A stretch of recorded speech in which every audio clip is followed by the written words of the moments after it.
Tinder really started exploding, 4 years ago, I think. It was kind of 2 years ago that was coming around. And perhaps lost its taboo maybe in that time. Yeah, exactly. And then all the other apps came out to make it more accessible to swipe left and swipe right. Yeah. And Instagram became a dating app essentially in itself, and Snapchat, and all these social media apps are just now dating and looking at, there's thousands of options. It seems like there's so many good options, yet not one great option for anyone. Well, when you say, they've all become dating apps, it makes me feel we've come full circle, because wasn't that the original point of Facebook?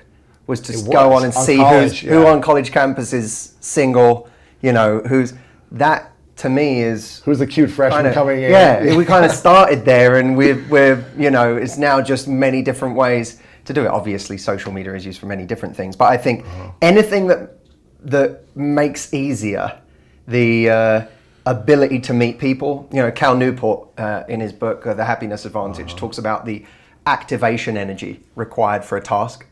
And the higher the activation energy, the less likely it is you'll do something you want to get yourself to do. So he uses the example of, like, if you want to play guitar, keep it by the couch so that when you sit down to watch the TV, the guitar's there. And if it's up in the closet upstairs and you have to go in, now the activation energy is higher, you're less likely to practice playing the guitar. And I feel like the activation energy of meeting people, when people had to go out to a bar, dress up, look the part, see someone across the bar, think about what they're going to say, take the risk to get rejected in front of someone's friends or in front of their own friends, the activation energy was really high.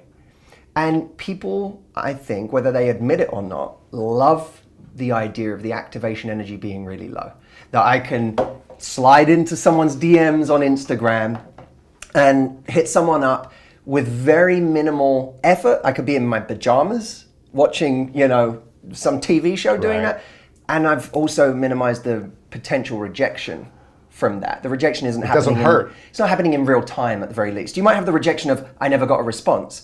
But it doesn't hurt. You're not looking someone in the eyes. No. Your heart's not beating out of your chest. It's not real time rejection of, I approached you and you're now being cold to me, or you don't want to speak to me, or you tell me you have a boyfriend or a girlfriend. That's like real time in the moment. Do you really have a boyfriend? Right. How many times you go up to a girl when they say, I've got a boyfriend, thank you. You're like, you're lying to me. I just didn't do well enough. I know. So that is, we've lowered the activation energy for meeting each other. And that, I think, has saved a lot of people. But it's also done something else. It's hurt a lot of us. It's interrupted a little bit, maybe a lot, the story of attraction. I thought about this recently, how if, let's say before any of this, there was a man who meets a woman when they're out in some social environment, they exchange numbers, he goes home and he has to call her, right? Now, that takes guts. I have to pick up the phone, I have to have a conversation, and, already I'm kind of investing, if you know what I mean. Before I've even made the phone call, I'm investing, because I'm thinking, what am I going to say? And how do I come across right? And how do I still my nerves? That's a form of investment, and we tend to value what we invest in. So I'm now already beginning to value this person more, because I'm having to try at something. Because I met her, I got her number, exchanged information, and I'm thinking about the next step. And even just, by the way, the meeting someone out and exchanging numbers, there's a story already happening there. Yeah. It worked. I went over to someone and it worked. And there's a potential for something. Oh my God, yeah. She could have said no, and she didn't. And I knew, and I thought I was attracted to her, and I went over there, and I did the thing. She confirmed it. And it worked, and now I have a number, and this is a story that's happening. And you go home, you think about it, make the call. You tell your friends about it. Tell your friends. That's a form of investment. I met this girl. You got to hear about this girl. You got to see this girl. It's just adding to the story. Yeah. Now, you go on a date. On that date, you have a great time. Where am I going to take this person? What am I going to do?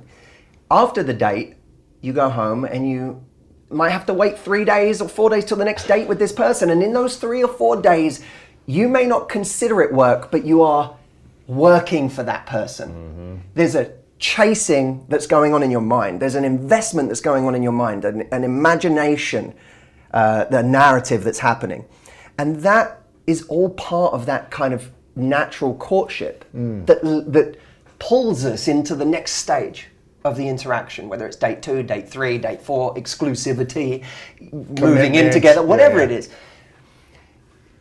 Now compare that with someone, hits someone up, swipes, we got a match, okay, there's like no activation energy to that really. We got a match, who are they? Okay, read their tagline, loves, dancing in the rain, whatever they, okay, yeah, well, yeah, so what's up, you all right?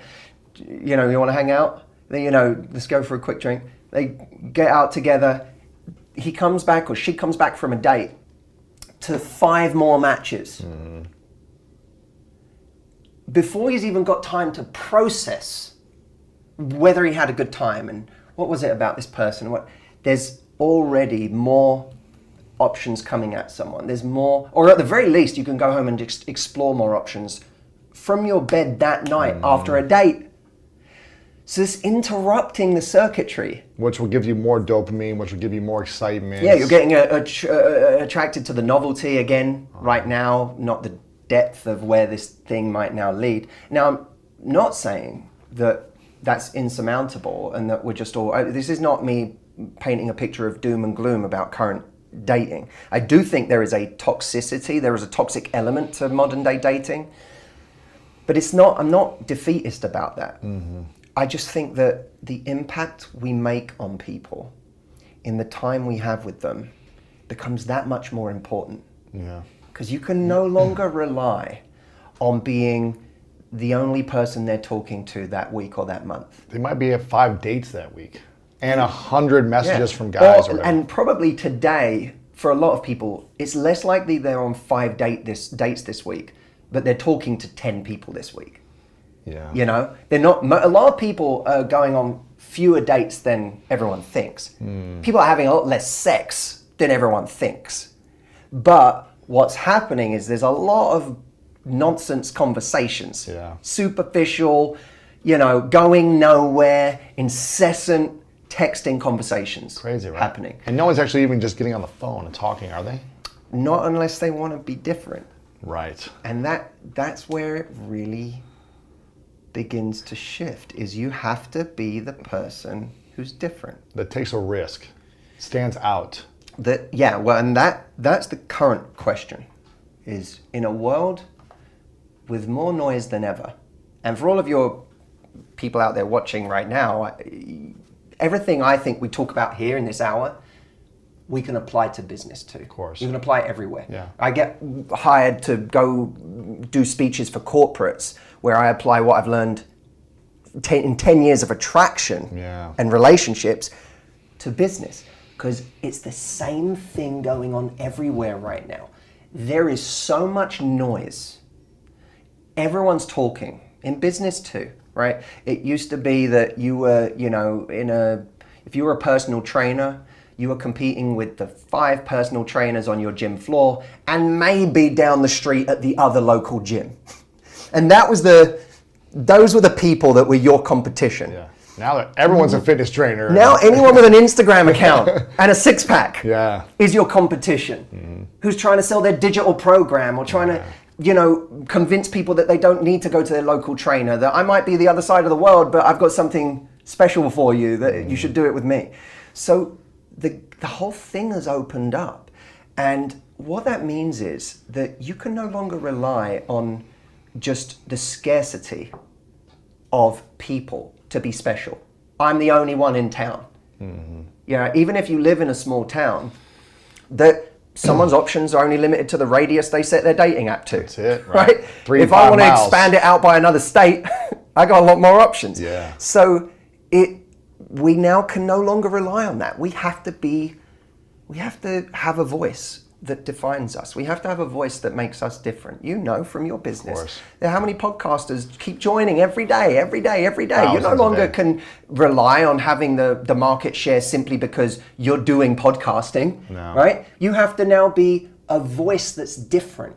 Why are people only have so many hours in a week, right? this is a long form podcast. It's, the interview's an hour or so on. Why are people going to sit with their limited hours and listen to my hour instead of these other 6 or 10 top podcasters? Because we can't listen to them all. Right. So now your voice matters. And in dating, our voice matters because it's not enough anymore to just be a viable dating option for someone. And if you want to learn more about mastering relationships, then make sure to check out this video right here. Exactly how you are, I love you. Like no changes, nothing. I love you exactly how you are. Sometimes we feel like we're owed that. And it kind of becomes an excuse, again, To be lazy. To grow.